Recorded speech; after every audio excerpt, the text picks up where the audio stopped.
Okay, shall we get started? Ooh, it's echoey.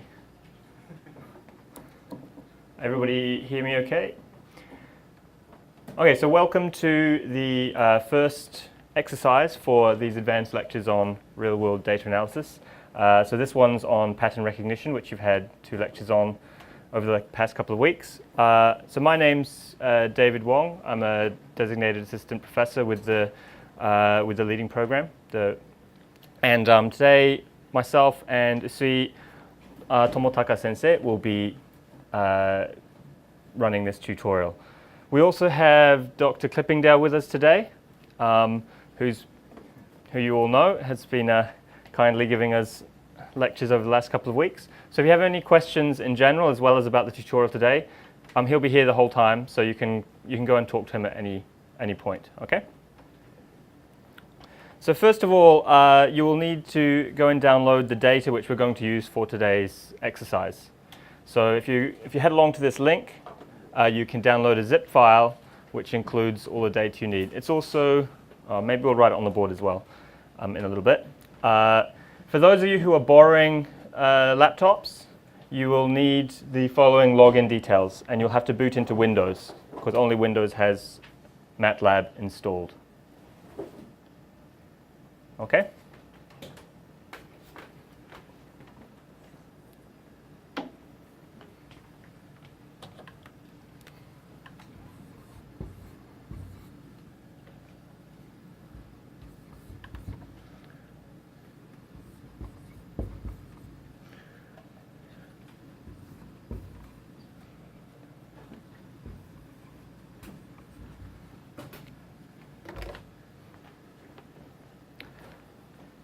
Okay, has everybody managed to log into their laptops? While you're doing that, this is an outline of what we're going to cover today. So in the last couple of lectures, you learned about different machine learning techniques. PCA, K-means, KNN, SVM are the ones we're going to cover today. So this is in a slightly different order from how the lectures were arranged, because we're going to start with PCA and then go on to unsupervised learning and then on to supervised learning techniques. Okay. So for the homework, at the end of the exercise, you'll be assigned some homework to do, and that will have to be done using MATLAB. So you have to write some programs and write a report as well. And so you'll have to get access to MATLAB somehow. Okay, so for the RWDC students, that's not a problem. I think you should all have MATLAB installed. But yeah, let us know if you have any issues.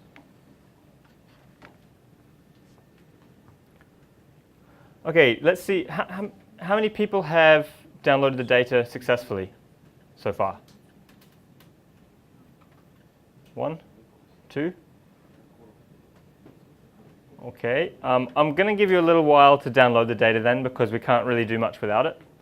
But if you've got any issues downloading the data, please put up your hand and let us know so that we can come and help. Okay?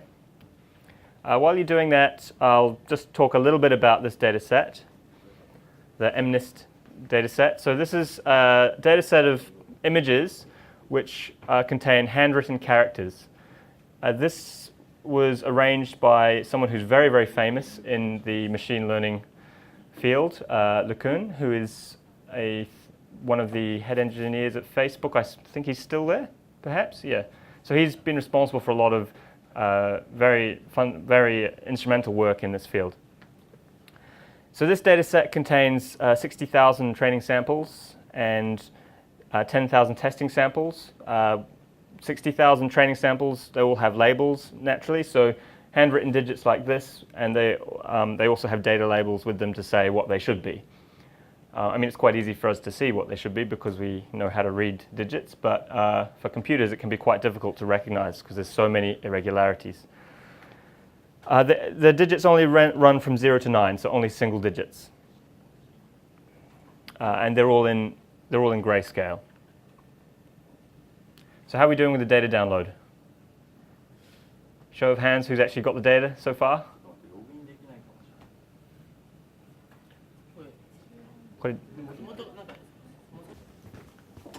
Okay, a reminder, when you boot Windows, or when you boot your computer, you'll get to a purple screen with a list of operating systems that you can boot into.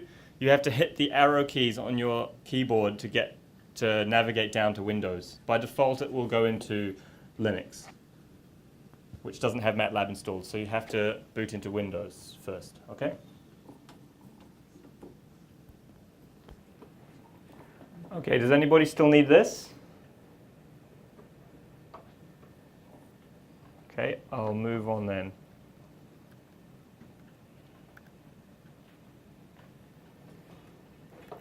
Okay, so now hopefully most of you have downloaded the data. Hands up who has the data. Okay, well maybe I'll give it just a couple minutes longer then. But what we're going to be doing while you're waiting for the data to download, first of all we'll be reviewing PCA, Principal Components Analysis. So Principal Components Analysis is very, very useful for a very useful manipulation tool when you're working with data. One of the key things it does is it reduces the dimensions that you need to work with. So for example, in these images that we have in this MNIST data set, they are 28 pixels by 28 pixels, I believe, which gives 784 dimensions, right? Because each pixel is stored as a 0 to 255 value, okay, in a matrix. That's what the data looks like to the computer, is just as a big matrix of 0 to 255 for each pixel, okay, being grayscale. So that's a very big dimensionality. That's quite difficult for for any system to work with, really. So PCA is really good at reducing dimensionality. So how that works is, in a very, very simple case, is if we look at some very simple linear data like we have here, we have two axes in this case. So the x1 and x2, or the x and y axes, as you normally call them. And this data increases linearly with both the x-axis and the y-axis. Okay?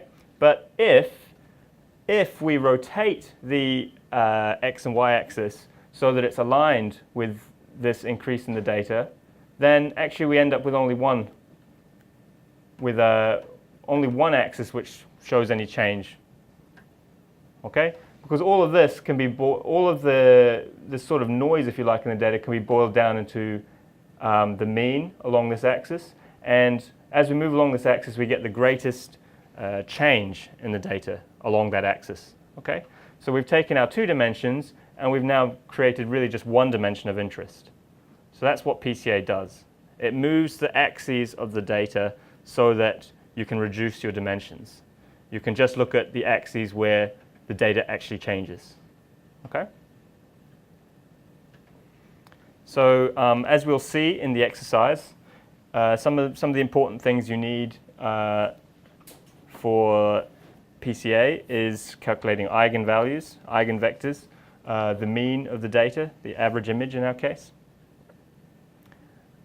And this is just revision, so let's just dive straight into the exercise. How many of you are familiar with MATLAB? I know the RWDC students are. For those of you who aren't from RWDC, who hasn't used MATLAB before at all? Okay. You guys haven't used MATLAB before? Several times. Okay. MATLAB's pretty easy, but it's going to look scary the first time if you've never really done any programming before. Okay, so this is the first function we're going to look at. All we have to do, you will see there's a file called practicepca.m. So we're just going to run that file, basically. But before we do, we have to figure out how the PCA function works in MATLAB. Okay, what inputs and what outputs it has. Since some of you aren't familiar with MATLAB, to run one of these, you basically just open the file in MATLAB and it will turn up. Hopefully I can show you here.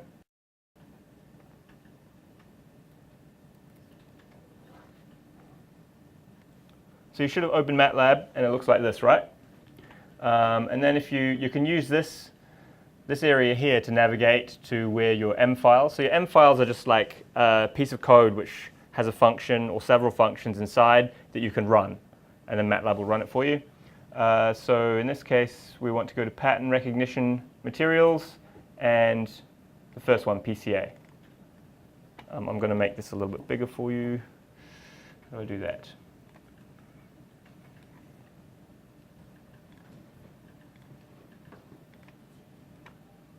Read.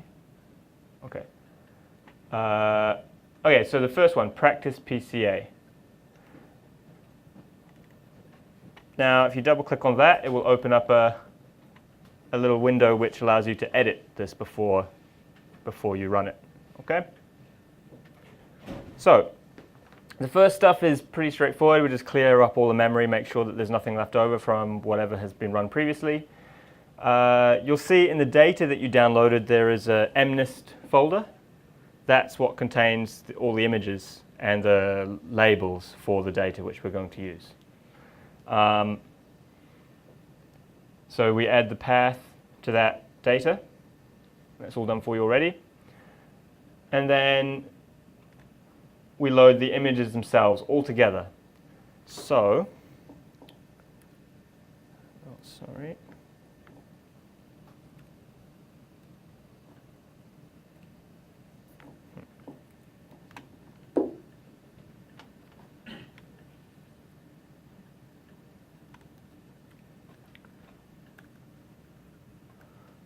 So this is actually, when we load the data, this is actually what we're doing. We have a whole bunch of images. As I said, they're just, each pixel is 0 to 255. And they're 28 by 28, so little squares of data.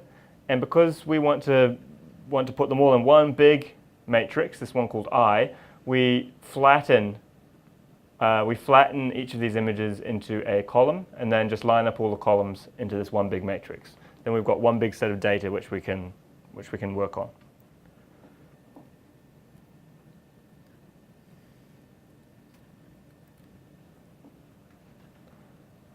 So this load MNIST images does that for you. You don't have to worry about it. It does it for you. Now this is where the magic happens. This is the actual PCA function. Now, for those of you who have already raced ahead and filled this in and managed to run it, you might get some warnings from MATLAB because it says that this function is deprecated and it will be removed from future versions of MATLAB. And it's been replaced with a much more aptly named function called PCA, just like that. But these lecture slides are a little bit old, so we'll run with the old version. It still works fine. In fact, this function just calls PCA directly, so it's no big deal. So this function is going to operate on this data and perform principal components analysis. So your job is to figure out how to use this function. What are the inputs? What are the outputs, sorry. What are the inputs? Now I'll give you a little hint here. There's something very handy in MATLAB called help. So if we type in here,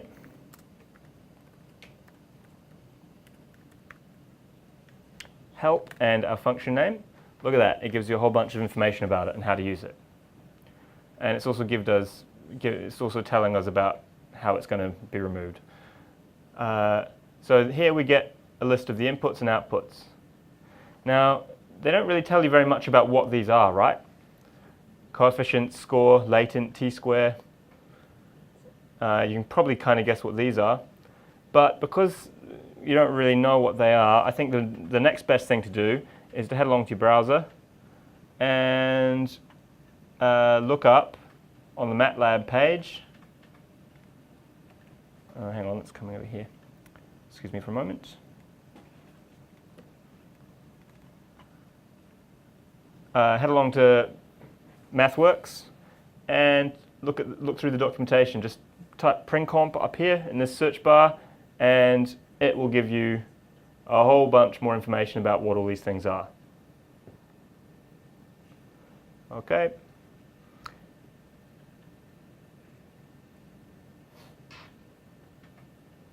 So here it tells us what score means, the principal component scores.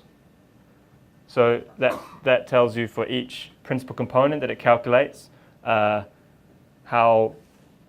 much of a representation of the data you've got that particular eigenvector is, or that particular principal component. We don't worry too much about latent here until later. We don't use t-square at all. I think coefficients is probably one of the more important ones, because that is the actual coefficients of each principal component. So remember, you're moving the axes in the data, so you'll have coefficients that describe where those axes are. And that's what this function returns. So looking back here,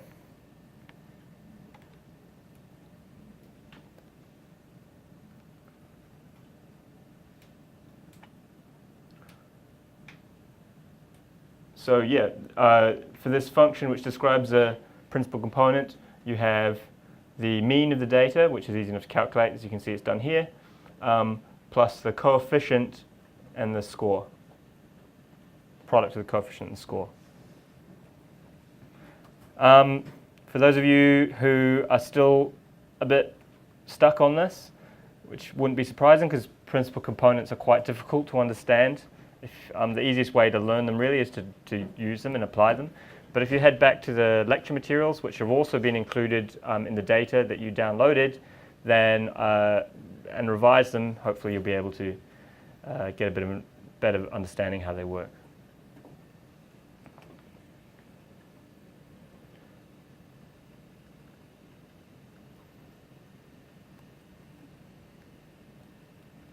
All right, let's see. Has anybody figured out, has anyone managed to run this so far? Maybe not.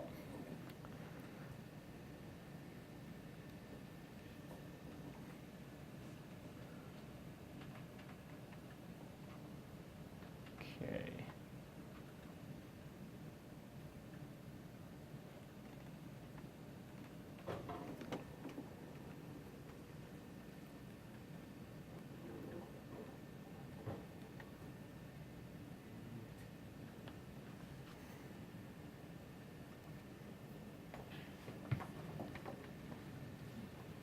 All right. Normally you can decide whatever you like for these outputs and use them later in your functions appropriately. But as you can see down here, we've already named them. We've already named what we're going to use later, so you have to use the same names to get the function to run. So if you're looking at the documentation, anyone want to suggest what this one should be? It's going to be one of these.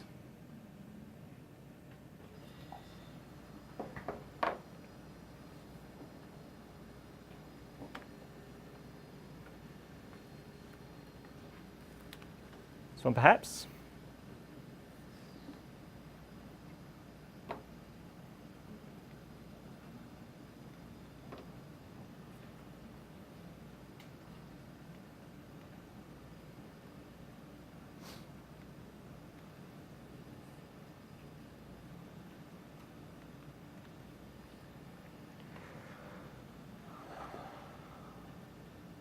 All right, this one's the easiest though. This one should be quite straightforward. So this is a function which operates in our data, and it gives us a new representation of that data. Okay, that's what PCA does. So these are the outputs of your function. What should the input be? I. I'd have been a little worried if no one had got that. Okay, and that's it. Now that's all you need to run PCA.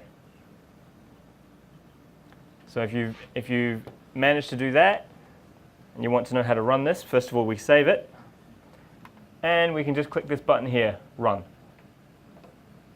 Now these two functions, don't worry about too much, they're kind of complicated, but these are the ones that visualize the principal components. So hopefully after we've run this and had a look at the outputs, we'll get a better idea of what's actually being done here. Okay, that takes a little while. Here we go. So you should end up with something like this, a whole bunch of windows.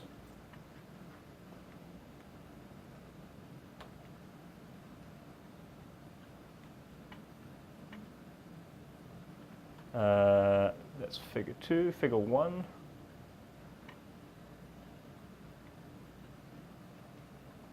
Anyone managed to get this yet?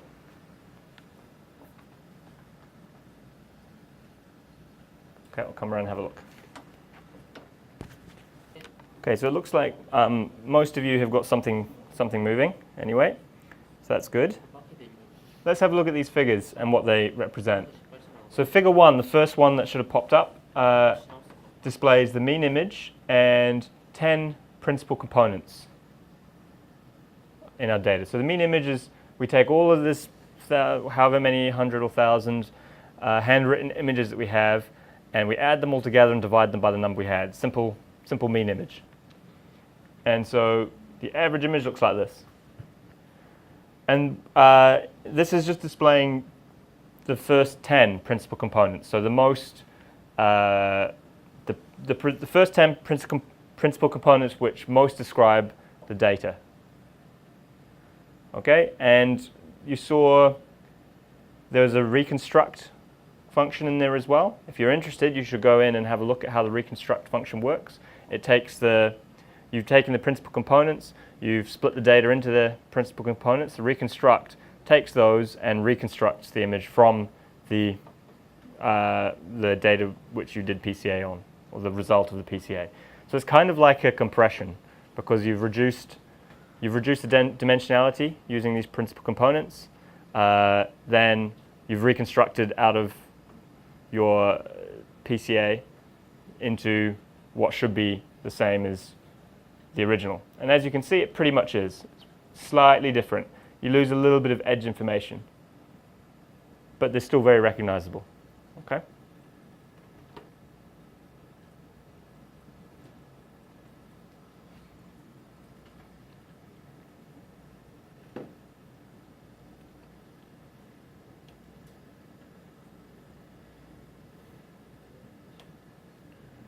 Figure 2 is quite interesting. Unfortunately, you can't probably really see it on this screen because of the spacing, but you can probably see it on your laptops a bit clearer.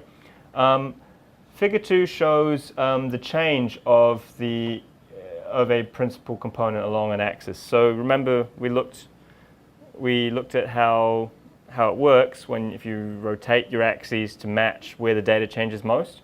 We can see here that as we move along this eigenvector, this is how the data changes.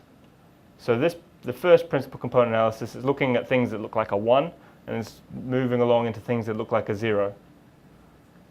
So that's some of the discriminant features, or the discriminant parts of our data. Okay, the second one looks kind of like a 9, and it sort of merges into something which looks like I don't know, a cross between I don't know what that is, but they don't mean anything at this point anymore. They're not visualizable. They're not visualizable things, but this just shows how along that eigenvector the data changes. It's the top 10. Of course, it extracted many more. We've got what, 28 by 28, which is 700 and, am I right? Is it 784? I'm not very good at mental arithmetic.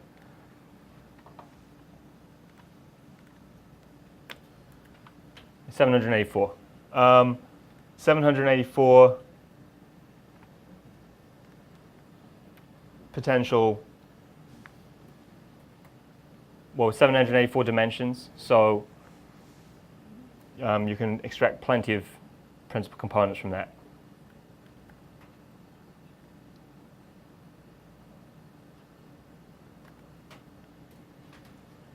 This is kind of shown in this next graph.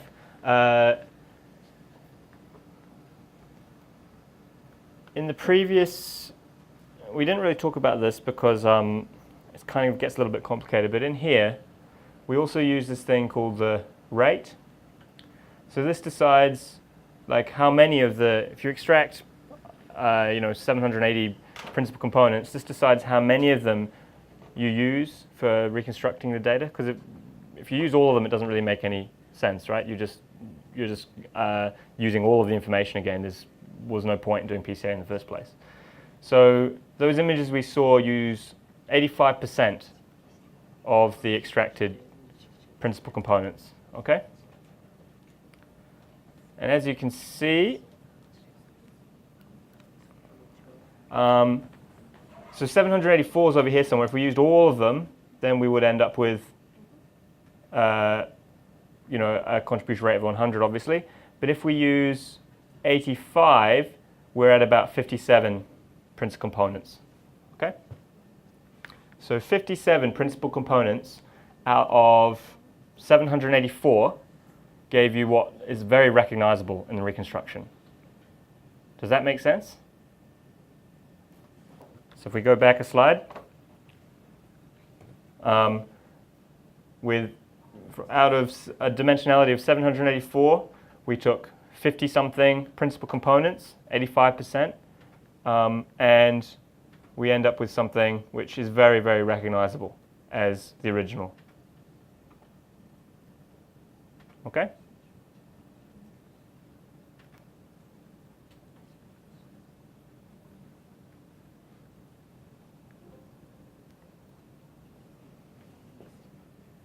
So sorry, I kind of misexplained that, I think, because this 85% is not 85% of the principal components, because that would put us in the hundreds somewhere.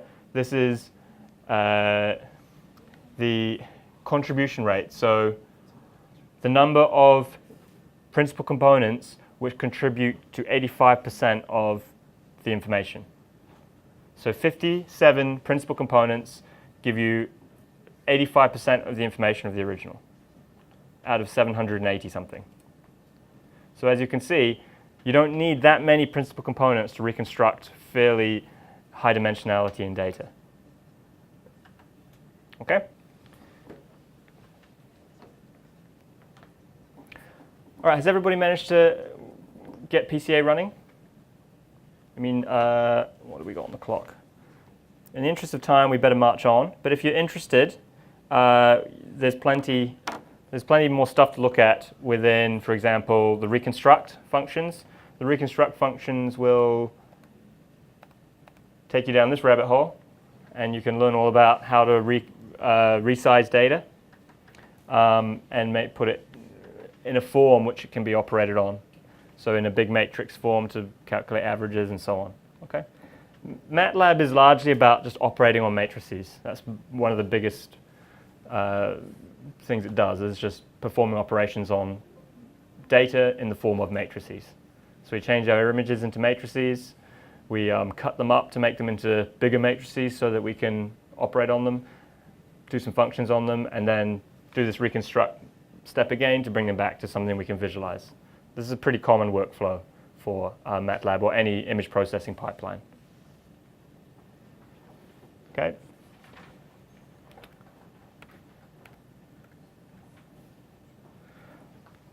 Okay, next we're going to move on to k-means.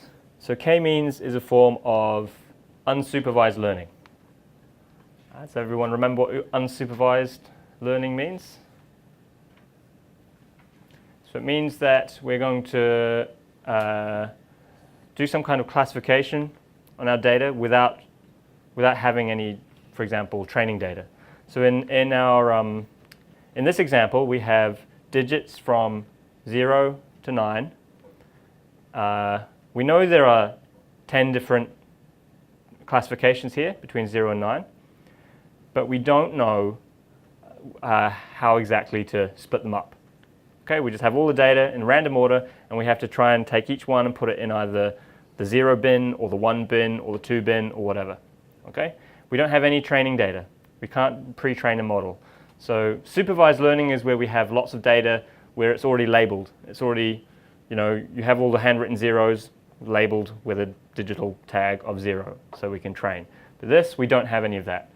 We're trying to find differences in the data and split them into those 10 different categories based on how the data is clustered. Okay, so how it's bunched together. So ones that look together stick together, ones that look different are separate from each other. Okay, so that's what we do with k-means. Now in this case we know there are 10, k is 10, because we know we want to have 10 different categories here. But actually, and a lot of the time you don't know. You don't know how big your k is. You don't know how many different categories that you're supposed to have. For example, let's say you had a whole bunch of photos of flowers, for instance. Lots of photos of flowers, but you don't know how many different kinds of flowers that data set contains. Then you don't know what your k is. So then you have to think of a way of determining k, and we'll have a look at that a bit later. But in this, for the meantime, we're dealing with the simple case of we know how big k is. Now remember what k-means looks like. So you start with centroids. You assign samples to the nearest centroid as your original cluster candidates, and then you iteratively keep doing this until your data splits up, as you can see in this diagram, into separate clusters. Okay. Again, this was covered in the lectures over the last couple of weeks, so you can refer back to the lecture slides for more details on how it works. But it's a pretty simple concept. It's much easier to understand than k-means. Than PCA. Let's look at how it's implemented in our example MATLAB code. So, start with the same kind of stuff where we load our data. We set the number of clusters to 10, because we know we've got 10 different types of digit here. And then we just call MATLAB k-means. It's a built-in function. So I'm going to give you a couple of minutes to try and figure out what to put in here. Again, please use the help function in MATLAB, help k-means, and also the website, the MATLAB website. I mean, it shouldn't be too difficult. You know that the input to this function has to be our data and k. You should look up the documentation to figure out what order you should put those in. And the outputs are going to be, well, in the visualization code, we use them here. So you know it can't be the number of samples, because that's just a visualization variable. So it's going to be some of these. So I want you to look up in the help file what these are. Sorry, these two, isn't it? Yeah, these two.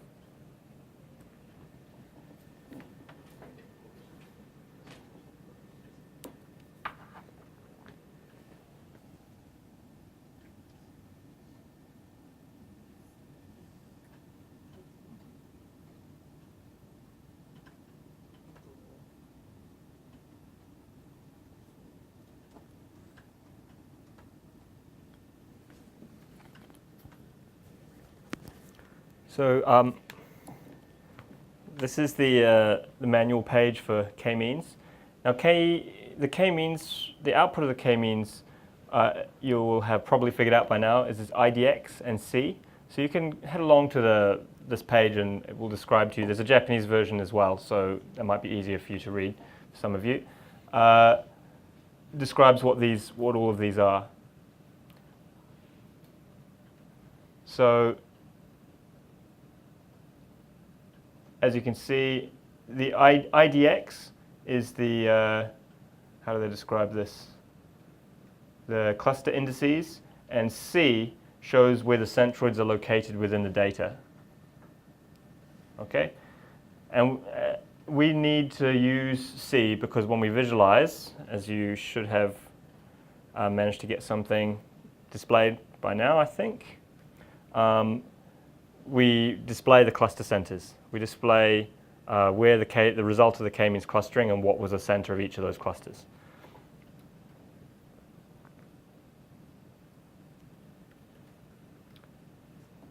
You'll get something like this.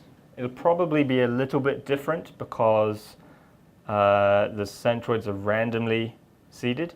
So every time you run it, you'll probably get different results. So as you can see, it hasn't done an amazing job. It's not too bad. These are all kind of one-looking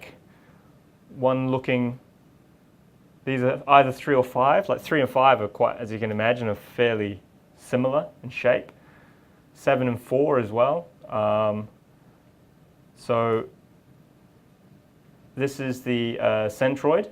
So this is the calculated centroid from k-means, and these are the actual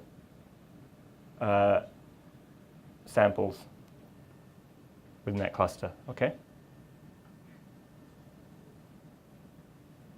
So you can kind of see what they're going for here with the clusters. This one's going for, well, these both seem to be going for 1. 3, 9, probably these two are 6. 9 seems to be popular here. This is looking for ones that look like 2. So it's split up into, I mean, it's got it's clustered 6 into 2 different categories, 2 different clusters, even though we all know that it should only really have 1 6. But because there's no labels in this data, the k-means algorithm has no way of determining that. There's no way it can know that. So you can actually go ahead and put in k equals, say, 20. So what do you think is going to happen if you put in k equals 20? You're going to end up with a whole bunch of clusters which split, for example, 1 into 3 different kinds of 1. 6 into probably 5 different kinds of 6, because you've got more clusters than you actually have digits. So it will find the differences between, handwritten digits in the same category or of the same type, and split them into different clusters. Even more so than it's already done here. As you can see, even with 10, it's already done quite a bad job.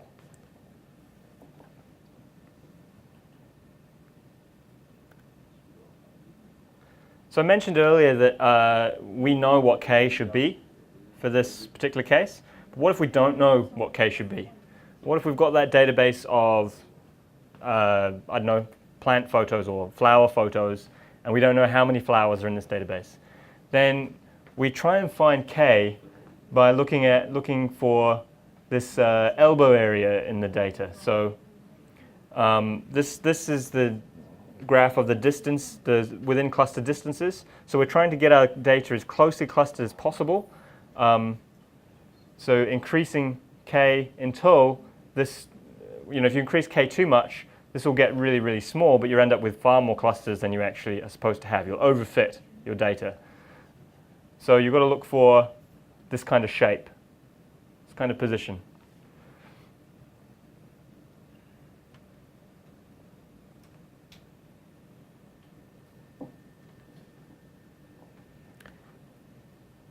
Okay, is there any questions so far about PCA or k-means?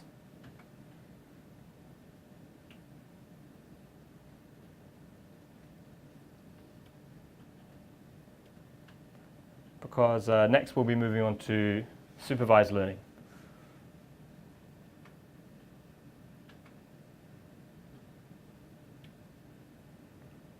Okay, we've got Dr. Clippingdale here as well, who is an expert on machine learning. It's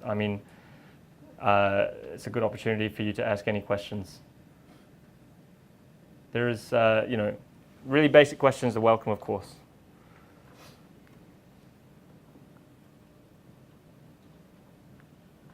Okay, can I go on, or you want a little bit longer on that?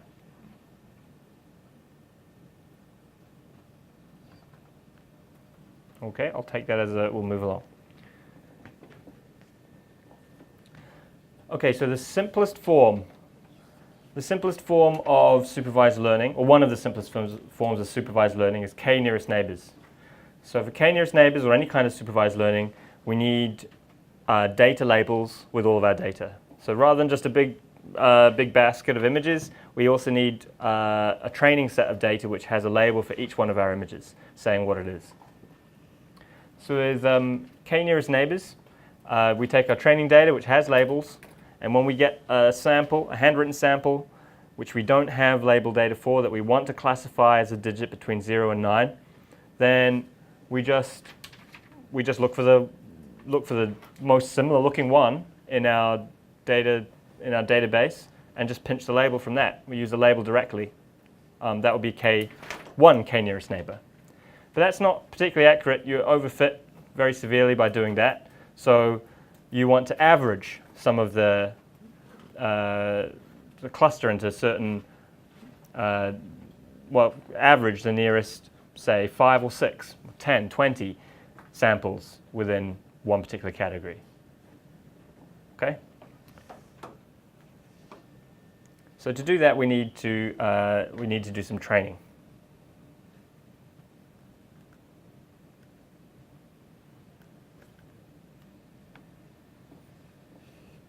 So it follows this kind of process. We load the training points, which have already been averaged. So you're averaging a certain number of samples together, depending on k, the value of k. So for each point, determine the k nearest neighbors and assign the class label. So as you can see, there's like overlap. There may be overlap, but by averaging, so in this case, for example, with this data point, it's closest, the actual closest one is a blue. But you can see from this data that it's more likely to actually be green. But because if we use the n nearest neighbors, we end up with more green points than blue points, the average will be green. It will be correctly classified as green. That's an example of potential overfitting by using one nearest neighbor. Make sense? But you probably already knew this because you paid such great attention in the lectures we had over the last couple of weeks. So let's go straight into the exercise. So this is what we want to do. We want to evaluate the performance on our data set of k nearest neighbors depending on k. So if we change k, how does the accuracy change? Fortunately, you have some code to start you off. So you head into your MATLAB. You will see, where's my mouse gone? In here, k nearest neighbors. It's already pretty much started for you. So this part's the same. This part is new. So now we load the images as before, but now we load two different sets. We load the training images, and we also load the test images, and the corresponding labels for each of those. It's very important that you've got all four of these lines. So the training set, the ones that we use to make our database, if you like, and the test set, the ones that we use to evaluate how good our model was, our KNN model was.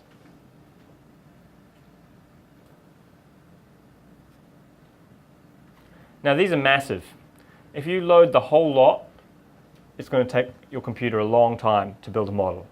So in the first activity, just load the first 9,000 images as training data. Okay? So you need to load the first,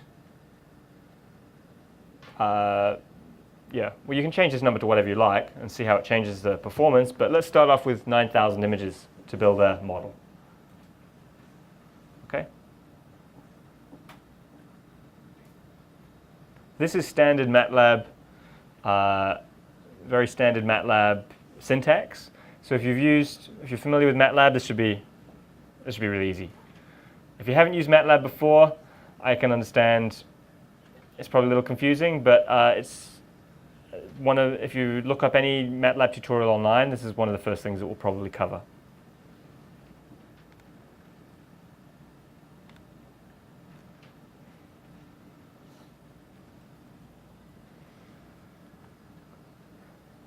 Any of you MATLAB experts want to help out here? What should go in here if we want the first 9,000? I actually use Python most of the time, so I get confused with MATLAB syntax, but I believe it's something like this.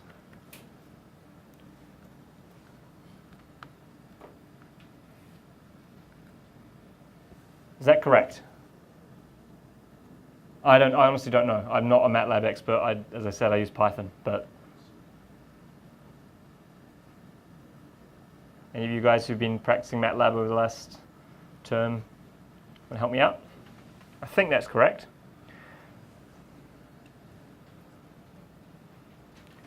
And of course, this will be the same.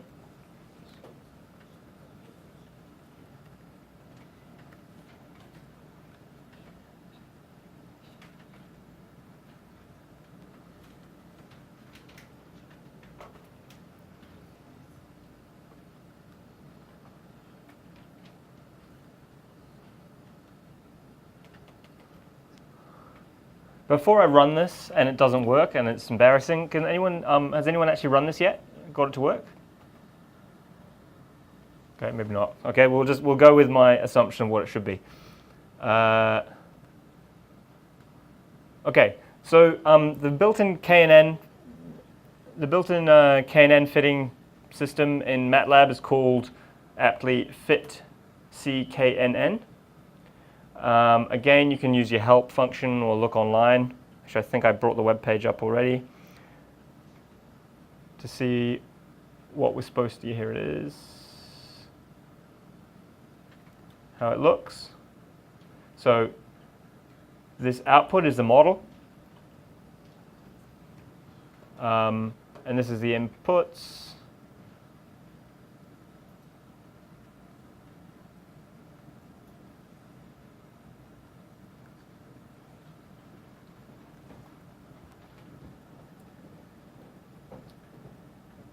So I think, as you can see, X and Y, X is going to be your training set. This is going to be your training labels. Makes sense. This is going to be well, in our case, we're going to use number of neighbors because we're using K nearest neighbors. And I think this will be your K.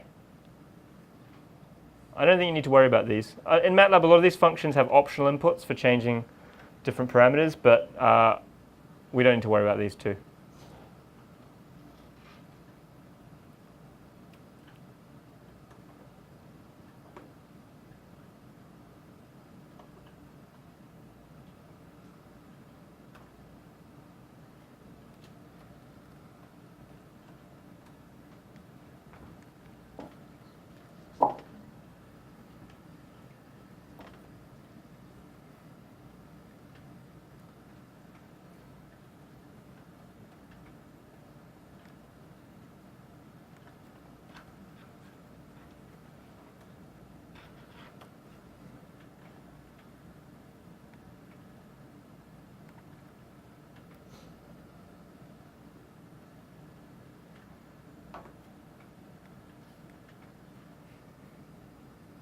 What should that be?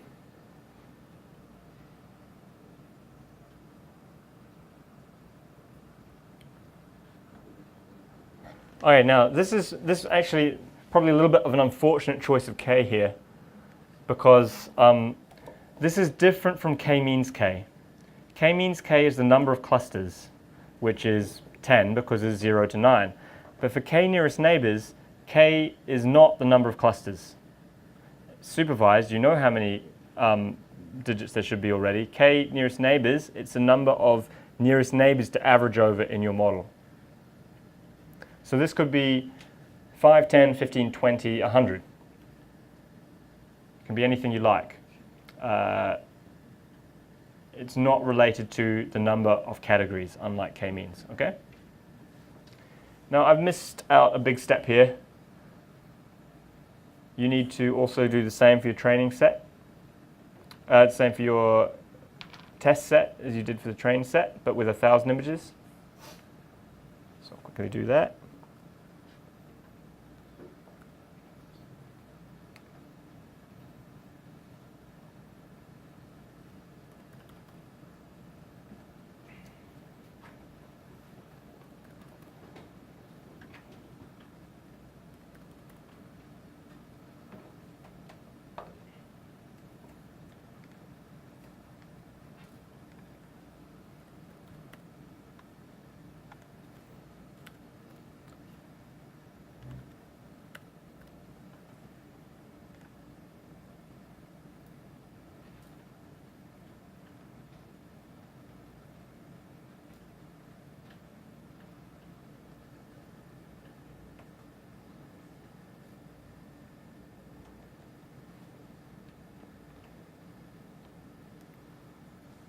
Okay, so that will build the model.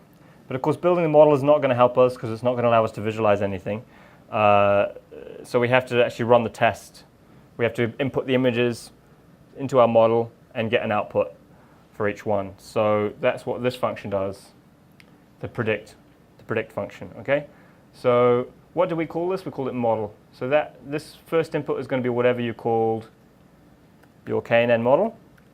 In our case, we just called it model. Then, what's this going to be? The data, of course. Sorry. So whatever we call this. Is there actually a test set? Yeah. Subtest set.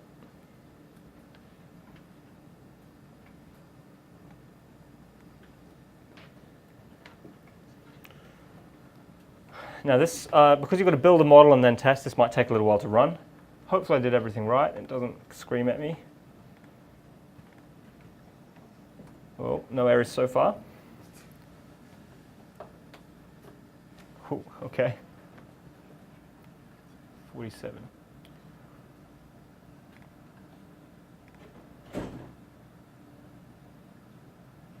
Okay, I need to comment that out because we haven't got to that part yet.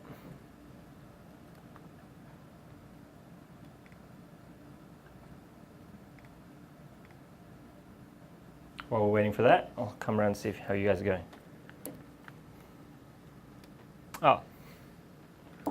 There we go. So, k nearest neighbors with 10 nearest neighbors gives pretty good accuracy. 91%.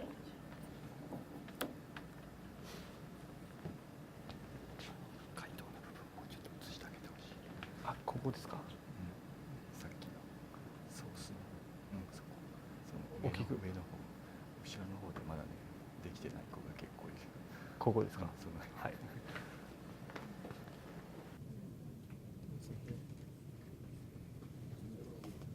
That's not connected.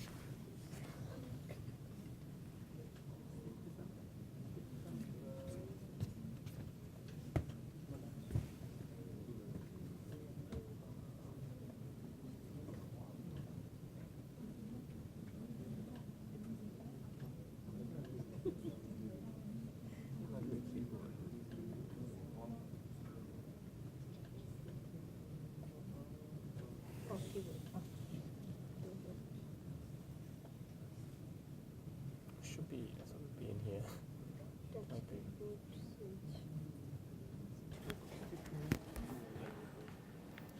Okay, let me remind you that because we're not yet up to step 5, you need to comment out this last line. We'll reinstate that once we do this part. But for the moment, if you don't comment that out, it will give you an error when you try and run. This is right at the very end, line 47. You need to comment that line out before you run. Okay, so for those of you who have got it working, and you've got something like this, if we look at the actual function, it's just, we've got 1,000 test samples, and we just look at the number of correct divided by 1,000, so it's just a rate of how many were correct, so 91%, 0.91.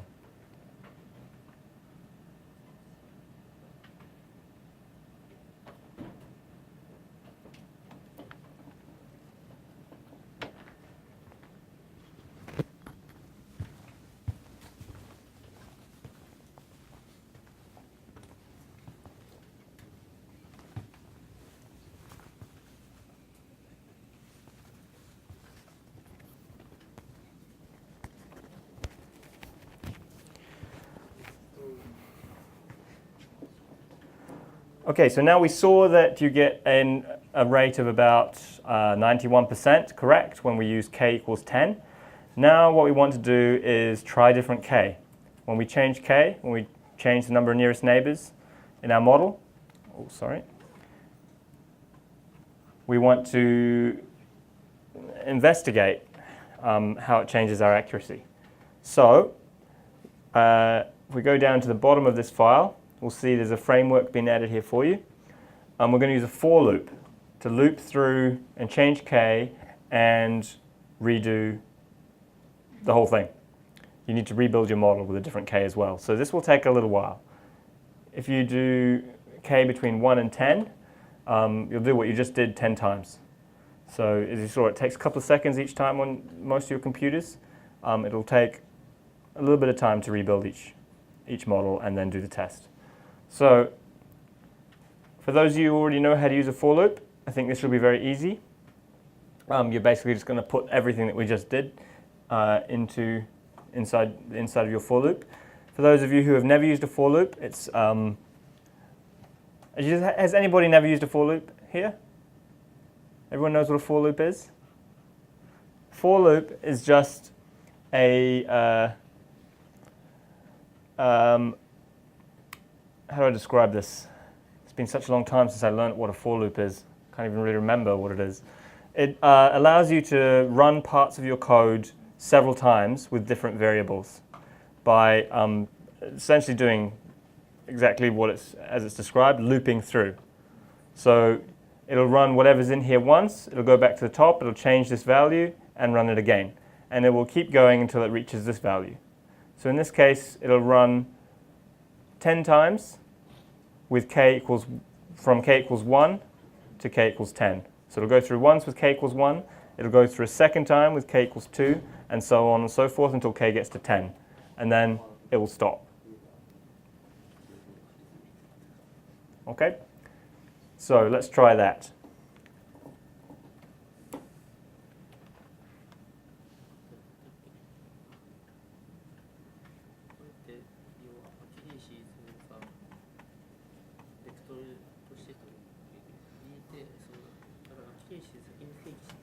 So I'm going to start you off so that you don't put in too much, because if you go right up here and put in all of this, it will take forever.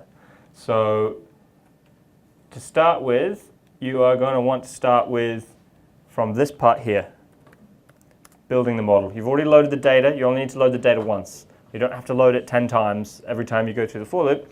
So we'll start with loading our model. Model equals, can anyone remember what this is? Fit something, fit. No. C, right? CKNN. And so on and so forth. I can just copy that from up here.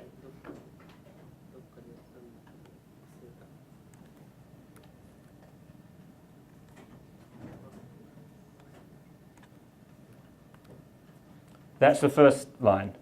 Okay? And I'm going to let you guys figure out what the next parts are.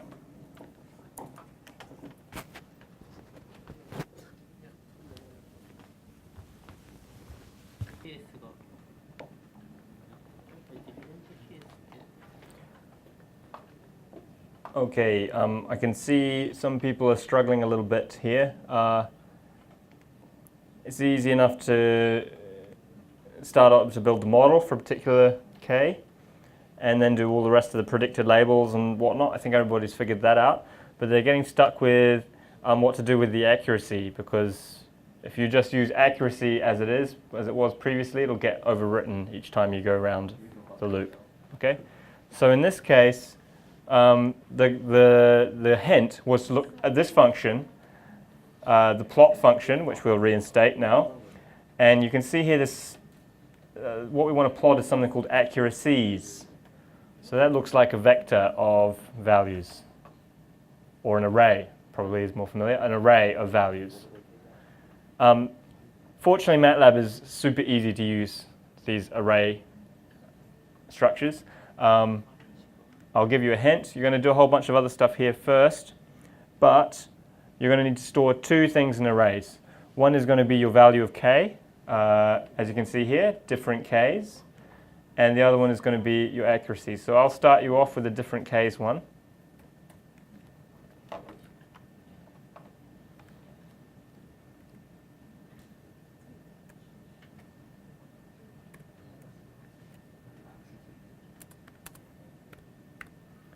And you'll be doing something similar with the accuracies one.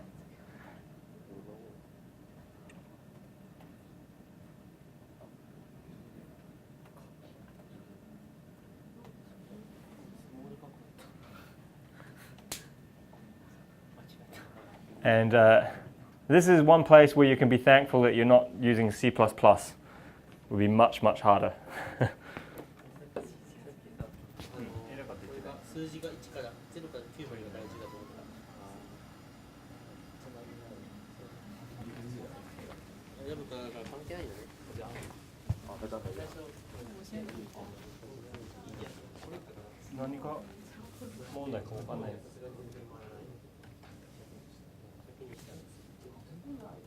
It should just be like that, as far as.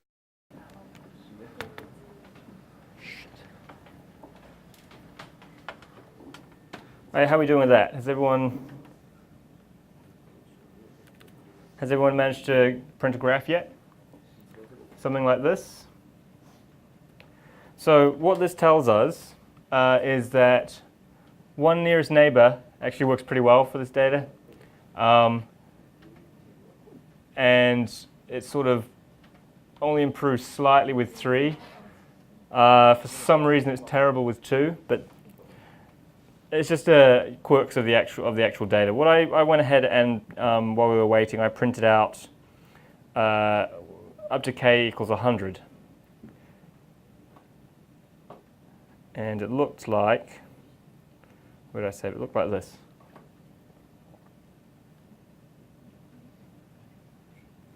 So what you can see here is for low values for this particular data, for low values of k, it's quite good, and it gradually gets worse and worse and worse, which makes sense when you think about the kind of data that we're dealing with here, where they typically look quite similar. So you average too many data points, and you're going to be grabbing figures which aren't the ones that you're going to go across a class boundary, and you're going to be grabbing figures which aren't part of the class that you want. So too many nearest neighbors isn't any good for this data, it appears. We want to stick to around between, well, 1 and, what's this, probably about 10. About 10 is about right by the look of things. So typically, I mean in this case too, nearest neighbor can work very, very well for a lot of data. One nearest neighbor, so you just find the closest one. But you have to know about the data that you're dealing with, because sometimes it'll just overfit hopelessly and you'll get a really, really terrible classification result. In our case, actually it was pretty good. But anyway, there we go. That's k nearest neighbors. So let's move on to the last topic we're going to cover, which is SVM.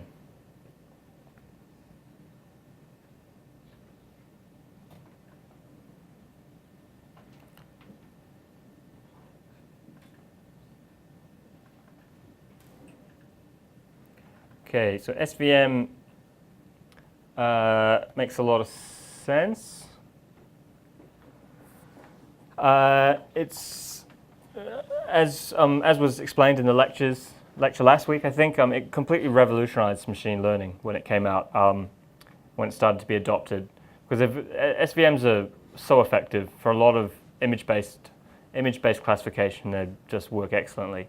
Of course, now deep learning and neural networks have come along and sort of turned things on their head, but until our computers got powerful enough for neural networks and deep learning to really take off, SVMs were the go-to tool for machine learning, and at least in computer vision. So they work by finding the boundary, the best boundary for separating the data. I'm not going to go into the details because we don't really have time, and also because it's all covered in the lecture slides, exactly how they work. But what we are going to look at in a little bit more detail in this lecture is, or in this exercise, is the different kernel types. This was mentioned in the lecture last week, that you can try to find linear boundaries to separate the classes in your data, which may or may not be effective depending on the data. So you can go a little bit more, a little bit higher level of complexity and try and find a polynomial kernel which separates your data better. Or I think the radial basis kernel is quite widely used because it's fairly adaptable. I can only speak from my own experience, but I think, which is only in very specific types of data, but polynomial kernels, if you have data which is actually quite linearly separable, then polynomial kernels will fail hopelessly and give you really bad results. But radial basis kernels, which are Gaussian essentially, are more adaptable. So even if you've got something linearly separable and you use a radial basis, it'll work. If you've got something which you need a polynomial to separate well, a radial basis will probably still work. But again, that's just the kind of the SVMs I've used. The radial basis kernel seems to do a pretty good job. Oh, sorry. Before we go on to that, let's actually do the exercise. Now, in your little MATLAB folder of goodies that you have a function there called, M file there called, let me have a look, I've forgotten what the name is, SVM. Okay, let me open that up. Looks like this. Now this is a little bit different. I mean, the first part's exactly the same. This part, well, you've already done this. You can just copy it from your KNN one. It's exactly the same. But this part is a little bit different because I don't know if this is still true, but MATLAB, I don't know if MATLAB has an SVM built in or not. One way or another, we're not using the MATLAB one. We're using an external one. So you'll probably see that there's another folder in there called libsvm. So this is a library of M files which implements the support vector machine. I'm guessing that is because either the MATLAB one doesn't exist or you need to buy some other package or something like that. I'm not sure. But either way, we're using this one here, libsvm. So as you can see, there's a whole bunch of documentation and functions and stuff that you can look through. There's also a website about it here, and this gives you the documentation on how to use the functions within that library. Okay, so the one that we're most interested in and the one that you're going to use for the homework is the kernel type. We're not too worried about the SVM type. That gets a little bit esoteric. But the kernel type makes a very, very big difference to your results. So we're going to start off with the linear one, but you can try these other ones and see what kind of results you get. Okay. So looking at that website, which you will find here, you can figure out where to put your inputs for your SVM. Building a model exactly the same as we did with KNN, but this time using this SVM function. So I think you're now pretty handy with this. It should be pretty straightforward. So that bit will be easy. Remember to do this part exactly the same as you did in the KNN. Don't forget that, because it won't work, of course, if you don't. Well, it will work, actually. It'll just take a very long time to train because it's so big. If you don't take the first 9,000 images and you train on all of the images, it will take you a long, long time. That's something you can experiment with, though. You can probably put in, if you put in all of them, you might run out of memory. I'm not sure, but you can try it. So then, this is actually part of your homework exercise. Let me just dance across to the homework so that you know what you're going to be expected to do. So the SVM part of the homework is to test the different kernels with the SVM function. So radial basis, polynomial, and the linear one. So we're going to do the linear one in class, and then you can try the other two for homework. Okay? Now these other exercises should be from the previous parts. So using PCA, and then using PCA first, and then classification with an SVM after applying PCA. Okay, this is all in the, you've given this lecture handout in your slides, so you can refer to that. These two optional parts are a little bit more tricky, particularly this one, although if you follow this guy's MATLAB implementation of a two-layer perceptron, it's actually pretty easy. And then you can actually claim that you're working with neural networks, deep learning, artificial intelligence, and all those keywords which everybody gets excited about these days. But let's go back to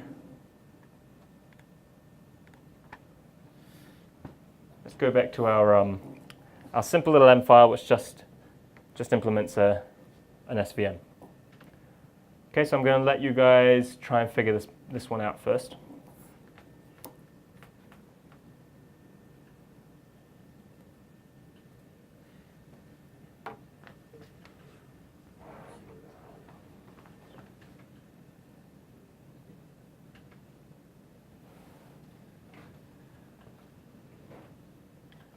맞아.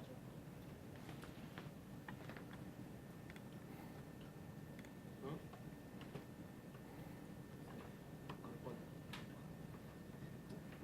그건 어떻게 해야 되는 건 못 간다.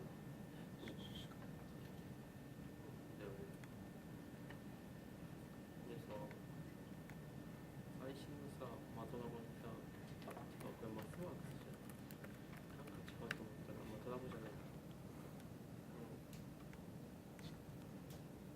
근데多分 버전만 직원이 내 맞아라 보는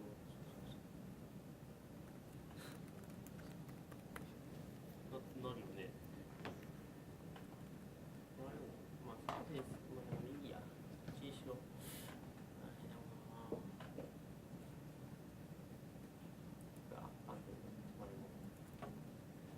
れだな。So note there's a bit of a trick for new players here. The train label comes first, and the train set comes second.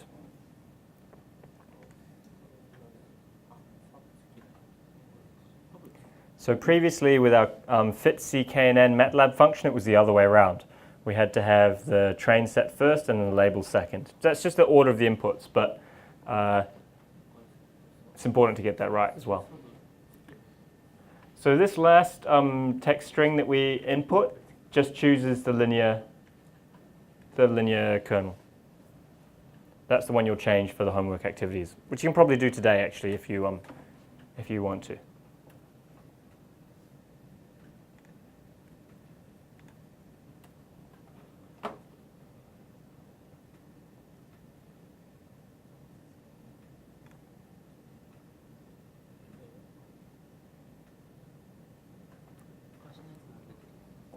Okay, so this SVM train, the SVM train is simple enough. This SVM predict is a little bit more tricky. Now, hopefully you've had a look over here on this site, and you can see what the train looks like, and where is the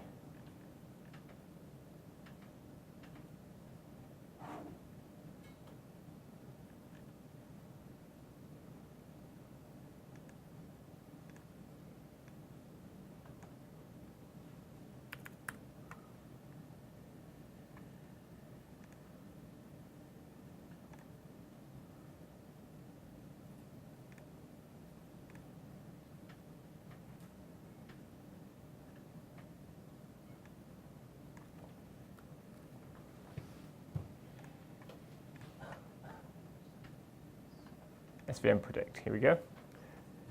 So this is what the SVM predict function takes. As you can see, it's a little bit more complicated because you've got this model which you hand over a few options with it. In our case, we don't need any options. We're just going to hand it the model. So you don't have to worry about this second part, just the model. Which I think in your M file, oh yeah, hang on, you've got this prototype here anyway in your M file. So that should be pretty straightforward.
Okay, if you get that to work, you'll get an output which looks something like this. Do you want me to go back to the M file screen, or has everyone done that already? Is this okay? Okay. So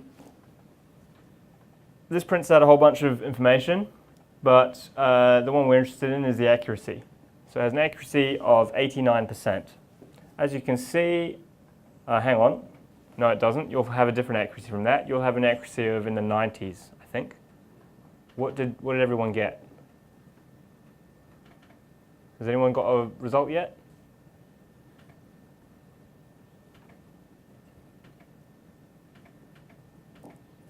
Did you get one, did you say? No result? Either way, you shouldn't get this result. I'll explain why in a minute. Okay, it looks like a lot of you have got that working now. So you should get a result of 90 something. Is that right? 90, what value did you get? 90, sorry? 90.6, nearly 91. Okay, so the reason I got a different one was because I used a different value in that -t kernel option, and I got a result of 89.9, so not quite as good. So that's your homework assignment, is to try those different kernels and figure out which one's the most accurate for this particular data, which I stress is for this particular data because it really does depend on what kind of information you're working with. I'll give you a little hint. You will probably find that the linear one is the best in this case. Unless you start diving into all the options within this library, if you just use the default options and only change the kernel, you will probably find the linear one that you just done gives you the best accuracy. You will probably find the polynomial one gives you very bad accuracy because, as I mentioned before, when you try and use a polynomial to find classification boundaries in a system which actually has linear boundaries, it usually gives bad results. This one is the Gaussian basis function. Okay, so it's nearly as good as the linear one. Maybe that's the end of the lecture, the end of the exercise. Maybe I'll just show you the homework that you have to do again. So the first one is really easy. It's just using PCA first, and then using k-means after performing PCA on your data. Okay, that shouldn't be too hard. The second one is what we just talked about, using the other kernels. I've pretty much already given away the answers to that one, but let's see what your report says and what values you actually get. Then these two optional ones, I mean this one, if you can do this one should be pretty easy. I'm not saying it'll give good results, but it should be quite easy. This one will take a little bit more time, but I think it's very topical and it's very good for you to start looking at this kind of stuff, neural networks, because it's used so often these days. So yeah, if you could do essentially exactly what we did with the SVM and repeat it using a neural network, that will get you extra marks in the homework. Okay? Here are some submission details, how you should go about submitting your homework. You have a week to submit, I think. Yes, a week. So 4:30 this time next week. This slide is also in the data which you received. I think for those of you who are using the borrowed laptops, probably note down that URL that we gave you before so that you can download the material at home. Okay? I guess, so MATLAB が持ってない人はどうします？パソコン貸し出しますので、後で名前と何番を貸してください。Okay, so if you don't have MATLAB at home, you can borrow a computer, but we have to we have to take a note of which one you've got. Okay. Okay. Also, before we finish up today, we're just about on time, a little bit over. I'm sorry, but just before we go, I'd like to ask maybe if Dr. Clippingdale, if there's any questions you have for him. Now is the time to ask them. You can ask him stuff related to the homeworks. You can ask him about his experience with using different kernels and SVMs, that kind of stuff. I think it would be a good opportunity if you could, if you have any questions, to ask them now. I'm going to ask a question to start off with. I'd like to know, because I've used SVMs a little bit, and I'd like to know your experience with, when we use these kernel functions, how do you normally go about selecting one when you're dealing with very big data sets and you don't want to spend hours and hours and hours training on different parameters? Yeah, to be honest, in my actually fairly limited experience of having to choose a kernel, I just default to radial basis function. Yeah. Because as you kind of said earlier, it usually seems to do pretty well. If you do actually compare it with something else, it usually does better than more or less anything else, unless your data is so wacky that some other kernel performs better. Normally, I just default to RBF. I think a lot of people. Yeah. So much data is more or less Gaussian that just fits. It's interesting in this data though. Obviously, the linear kernel seems to give the best results. Yeah, although only just, right? Yeah, only just. And as we saw with the nearest neighbors, one nearest neighbor gave very good results. For some reason, two nearest neighbors gives terrible results. Yeah, that's kind of weird. I guess it's just a quirk with the particular data set. Also, I guess if you're going to take the majority vote of the two nearest neighbours, what happens when one's from one class and one's from the other Yeah, class? yeah. How do you The old fix the tie? yeah, the uneven problem, right? You might be randomly choosing one or the other in that case, which probably really is 1, 3, 5, 7. Yes. Yeah.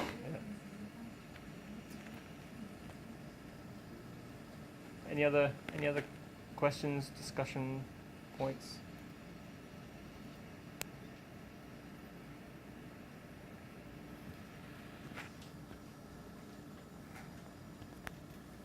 Okay, well, we've got a little bit of organizational stuff to do if you're borrowing laptops, so I guess we'll get that started. Yeah, thank you for your attention today, and hopefully you've learned a little bit about how to actually apply some of the stuff we learned about in the last 2 lectures and actually look up how functions should be used. The key is use the documentation, don't guess. If you look up the documentation, you'll probably figure it out. If you just type stuff in and guess, it will take you much, much longer. So I think even if that's the only thing you really pick up from how to use machine learning techniques, it's not a bad thing to pick up. All right, thank you. That's it for today.